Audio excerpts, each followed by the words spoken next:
दूसरा candlestick type है doji.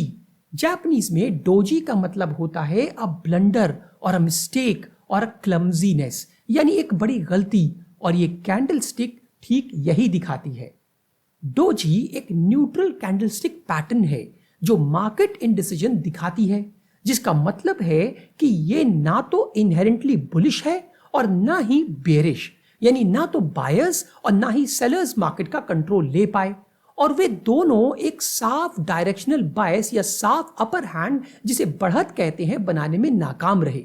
जब डोजी को दूसरे टेक्निकल इंडिकेटर्स और पिछली प्राइस एक्शन के कंटेक्स्ट में देखा जाता है तो ये पोटेंशियल ट्रेंड रिवर्सल यानी संभावित ट्रेंड पलटने का सिग्नल देता है। डोजी का खास टाइप और अप ट्रेंड या डाउन ट्रेंड में इसका बनना इसकी बुलिश या बेरिश होने का संकेत देता है। आसान भाषा में कहें तो अगर डोजी तेजी के बाजार में यानी बुलिश मार्केट में बनता है तो इसका मतलब है कि तेजी की रफ्तार धीमी हो रही है और बाजार में बदलाव आ सकता है। वहीं अगर डोजी मंदी के बाजार में यानी बेरिश मार्केट में बनता है तो यह मंदी के खत्म होने का संकेत दे सकता है, क्योंकि खरीदार और विक्रेता के बीच मुकाबला बराबरी पर है।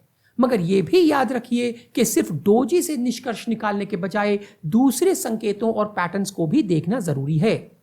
डोजी कैंडलस्टिक्स की रियल बॉडी बहुत छोटी होती है, जो ओपनिंग और क्लोजिंग प्राइस के बीच बहुत कम मूवमेंट को दिखाती है। अपर और लोअर शैडोज की मौजूदगी और लंबाई ट्रेडिंग पीरियड के प्राइस रेंज को बताती है, जिसमें लंबी शैडोज ज्यादा प्राइस वोलेटिलिटी यानी कीमत में उतार चढ़ाव का सिग्नल देती है।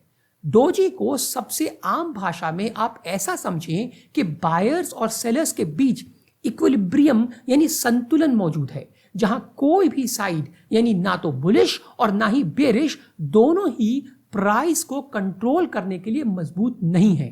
डोजी किसी मौजूदा अप ट्रेंड या डाउन ट्रेंड में एक संभावित टर्निंग पॉइंट यानी एक्सपेक्टेड टर्निंग पॉइंट का सिग्नल दे सकता है। जब एक मजबूत प्राइस मूव के बाद एक डोजी दिखाई देता है तो यह बताता है कि मौजूदा ट्रेंड अपनी मोमेंटम यानी रफ्तार खो रहा है। जब ये अप ट्रेंड में दिखता है तो ये बायर्स के बीच हिचकिचाहट का सिग्नल दे सकता है, और जब डाउन ट्रेंड में दिखता है तो ये सेलिंग प्रेशर में ठहराव का सिग्नल दे सकता है।